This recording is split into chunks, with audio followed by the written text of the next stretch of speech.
Hello students, इस class में हम इक्वेशन ऑफ मोशन और न्यूटन्स लॉस ऑफ मोशन को डिस्कस कर रहे हैं, जो क्लास 9 के साथ साथ क्लास 11 के लिए भी काफ़ी important.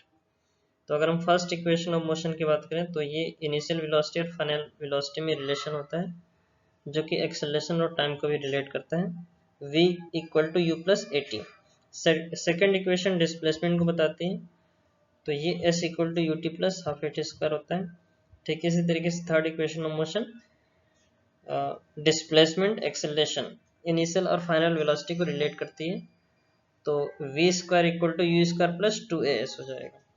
Fourth equation of motion तो सिंपल इक्वेशन है, ये डिस्प्लेसमेंट को बताती है, जो average velocity half of u plus v into time का मल्टीप्लीकेशन होता है। और इसी इक्वेशन से हमारी सेकेंड इक्वेशन वेरीफाई होती है। एक इक्वेशन और होती है जो nth टाइम में डिस्प्लेसमेंट को बताती है, जो कि u plus half of A two T minus one होती है, तो उसको हम देखेंगे।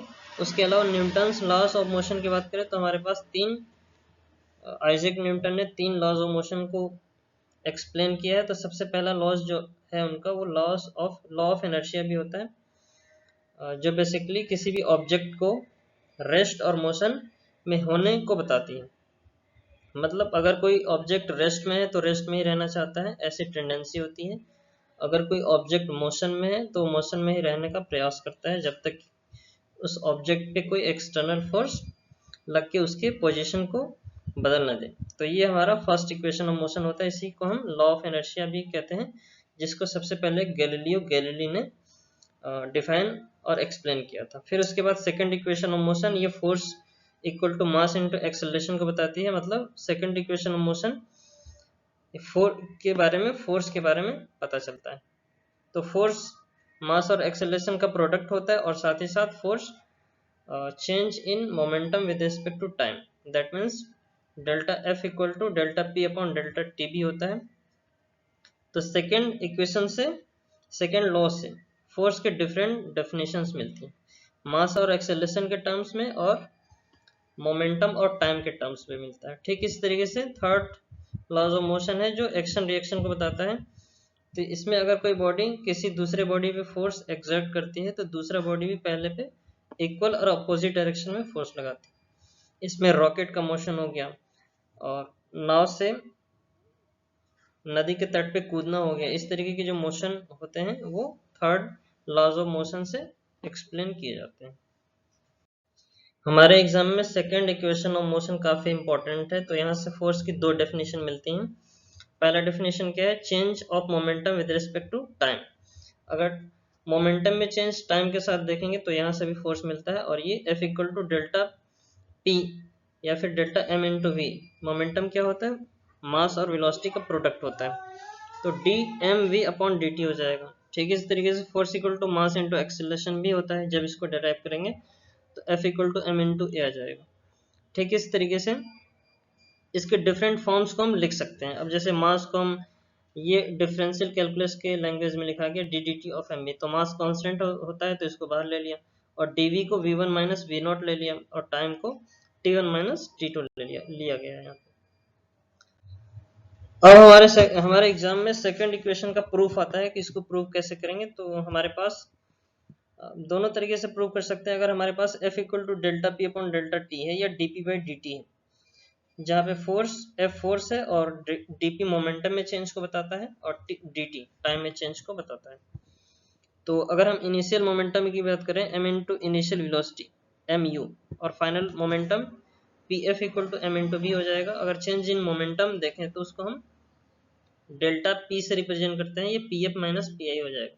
फाइनल और इनिशियल मोमेंटम का डिफरेंस डेल्टा p, इसको हम मास और वेलोसिटी के टर्म्स में लिख सकते हैं।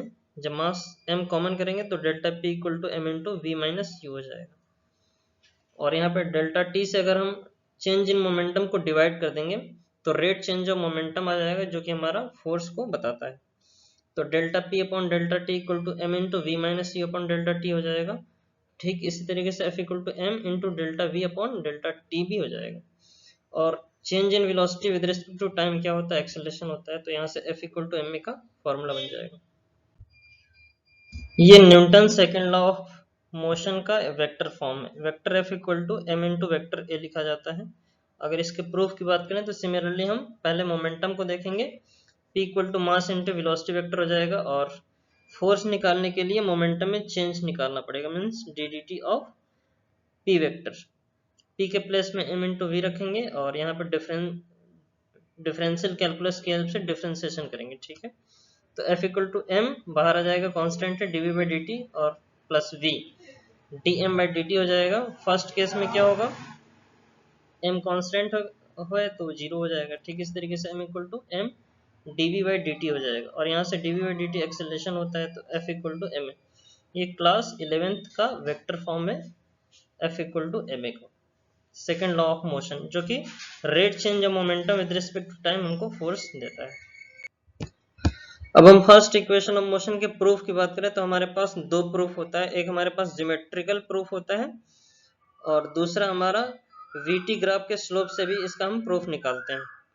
तो इसमें सबसे ज्यादा आसान हमारा स्लोप फॉर्म बनता है, तो इसी से कर लेते हैं। तो स्लोप क्या होता है, वाई एक्सिस में चेंज y2 माइनस y1 और x एक्सिस में चेंज x2 माइनस x1 होता है। तो आप देखिए वीटी ग्राफ में y एक्सिस पे वेलोसिटी को लिया गया है और x एक्सिस पे टाइम को लिया गया है। तो y एक्सिस में चेंज कैसे निकालेंगे, टोटल फाइनल वेलोसिटी v और इनिशियल वेलोसिटी का डिफरेंस लेंगे, तो ये वेलोसिटी में चेंज आएगा। जो पिंक लाइन ये मोशन को रिप्रेजेंट करता है, यूनिफॉर्म मोशन। ठीक इस तरीके से टाइम एक्सिस में चेंज, टोटल टाइम t है और जीरो, दोनों का डिफरेंस लेंगे, टाइम एक्सिस में चेंज आएगा। तो a equal to we minus you upon T हो जाएगा, क्रॉस मल्टीप्लाई करके अरेंज करेंगे तो v equal to you plus A T आ जाएगा। अब हम सेकंड इक्वेशन ऑफ मोशन के प्रूफ की बात करें तो इसको प्रूव करने के लिए सबसे पहले हमारे पास एक वीटी ग्राफ होना चाहिए जो यूनिफॉर्म मोशन को रिप्रेजेंट कर रहा हो। तो आप देखिए इसमें जो dark pink line you x है, अगर इस लाइन का स्लोप निकालें तो वहां से वेलोसिटी मिलता है, लेकिन इस लाइन और टाइम एक्सिस जो जीरो और टी है इसके बीच का टोटल एरिया निकालेंगे तो ये हमारे ऑब्जेक्ट के द्वारा टोटल डिस्प्लेसमेंट या डिस्टेंस को रिप्रेजेंट करता है। तो इसको फाइंड आउट करने के लिए इन दोनों फिगर्स का एरिया ऐड करना होगा। तो हमारे पास दो रीजन है, U O T Y U, इस ये एक रेक्टेंगल है, इसका एरिया क्या होगा, लेंथ इंटू ब्रेड्थ होगा। तो लेंथ के केस में हम टाइम को ले सकते हैं, जीरो और टी के बीच का डिस्टेंस टी ही रहेगा, जीरो और यू के बीच का टोटल डिस्टेंस यू रहेगा। तो रेक्टेंगल का एरिया यू इंटू टी हो जाएगा। ठीक इस तरीके से ट्रायंगल एक्स वाई यू को देखें तो इसमें half of base into height होता है। तो यू अगर ओ टी टी है तो यू वाई भी टी रहेगा, पैरेलल है दोनों और इक्वल भी है, रेक्टेंगल बन रहा है। रेक्टेंगल के आमने सामने की साइड्स सेम होती हैं, तो अगर ओ टी टी है तो यू वाई भी टी हो जाएगा। ठीक इस तरीके से अगर एक्स वाई की डिस्टेंस निकाले तो टोटल वेलोसिटी में से इनिशियल वेलोसिटी माइनस करना पड़ेगा, तो एक्स वाई की लेंथ आ जाएगी। इस तरीके से ट्रायंगल के area half of ten two we minus u हो जाएगा। अब यहाँ से हमको v निकालना है, ठीक है। v equal to you plus A t को सीधे s equal to v plus u upon two into t में पुट कर देना है, ठीक है। तो जहाँ पे v है उसके प्लेस पे u प्लस ए टी रखेंगे और प्लस u हो जाएगा। इसको सॉल्व करेंगे तो हमारी सेकंड इक्वेशन ऑफ मोशन आ जाएगी s equal to u T plus half A t. ठीक इसी तरीके से हम थर्ड इक्वेशन ऑफ मोशन को प्रूव कर सकते हैं। तो आप देखिए हमारे पास अगेन वीटी ग्राफ है, तो वहां से अगेन हम डिस्प्लेसमेंट निकालेंगे, ठीक है। फोर्थ इक्वेशन का प्रूफ हम S T minus S T minus one करके कर सकते हैं। तो एस टी के प्लेस पे U T plus half A T square हो जाएगा, और जहाँ पे एस टी माइनस वन है टी के प्लेस पे टी माइनस वन रखेंगे तो U T minus one plus half of A T minus one whole square.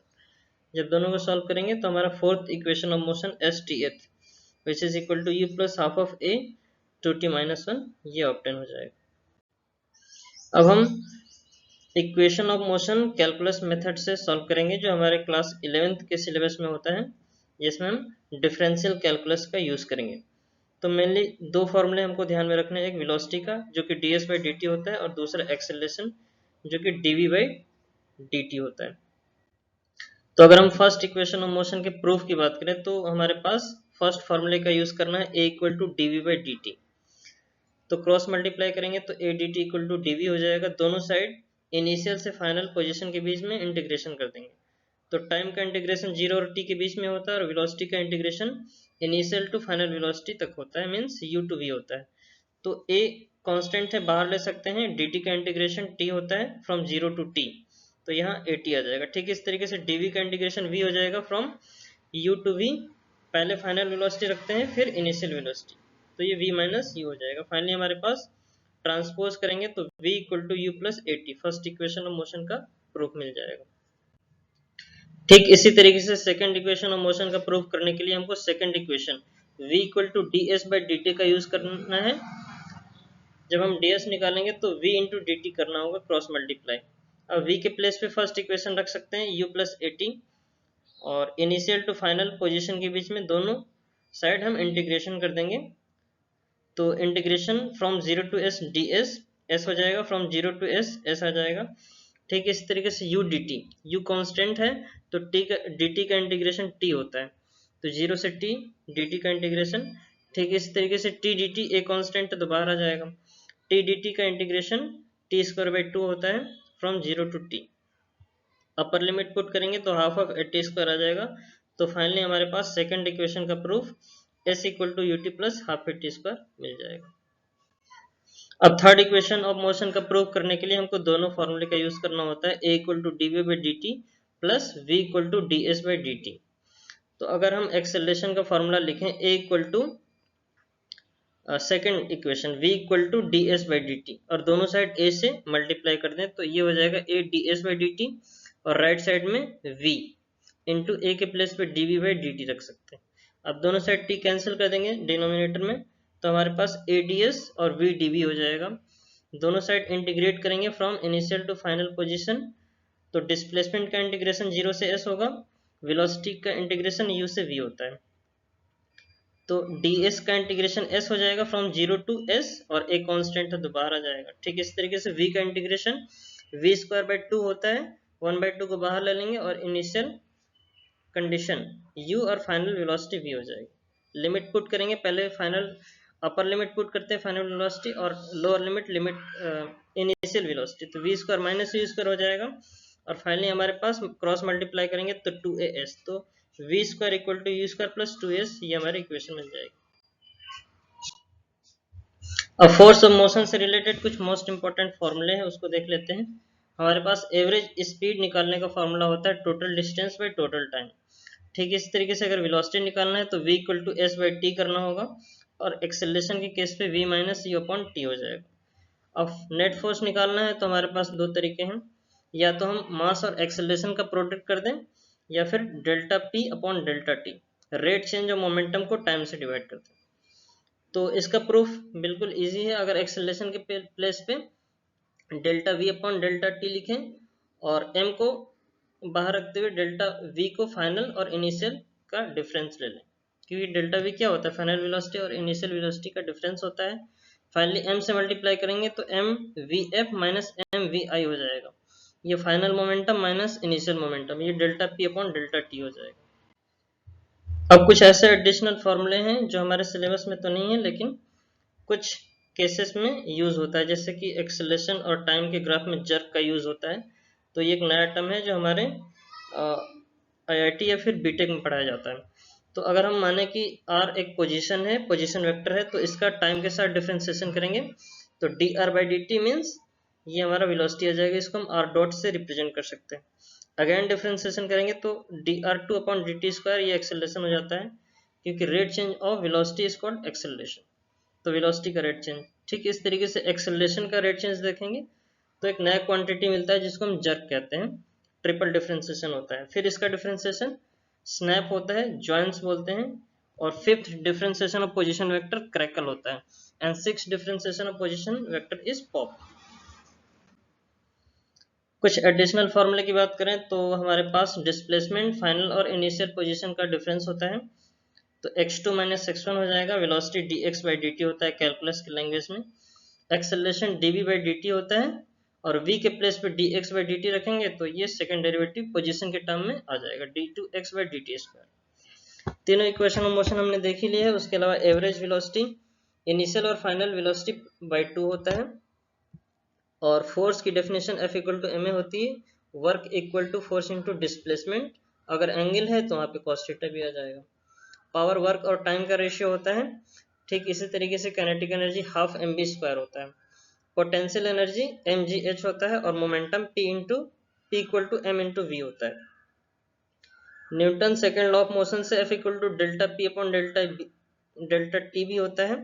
Momentum में रेट चेंज, ठीक इस तरीके से ग्रेविटेशनल फोर्स की बात करें तो F equal to ji m1m2/r² होता है। इलेक्ट्रिसिटी में ओम्स लॉ और इलेक्ट्रिक पावर हम लोग पढ़ते हैं तो V इक्वल टू IR और P equal to V into I होता है। अब हम क्लास 11th के कुछ मोस्ट इंपोर्टेंट फॉर्मूले को डिस्कस करें तो centripetal force Fc equal to mv²/r होता है। Centripetal acceleration v² upon r होता है। एंगुलर वेलोसिटी को ओमेगा से रिप्रेजेंट करते हैं, ये v अपॉन r होता है और ये 2π अपॉन टी भी होता है क्योंकि पूरा एक सर्कल 2π रेडियन एंगल सब्सटेंड करता है तो angular displacement 2π upon total time t हो जाएगा। तो ये angular velocity omega equal to 2π/t भी होता है।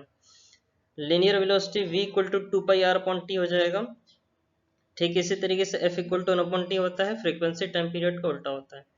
एंगुलर और लीनियर वेलोसिटी में रिलेशन होता है v equal to r omega और centripetal force m omega r होता है। ठीक इसी तरीके से centripetal acceleration omega into r हो जाएगा। और फोर्स की डेफिनेशन हमने देखा ही F equal to M A और इम्पल्स की definition J equal to F into delta T और लीनियर मोमेंटम मास और वेलोसिटी का प्रोडक्ट होता है। So this is all about in this video. Thanks for watching. Thank you so much.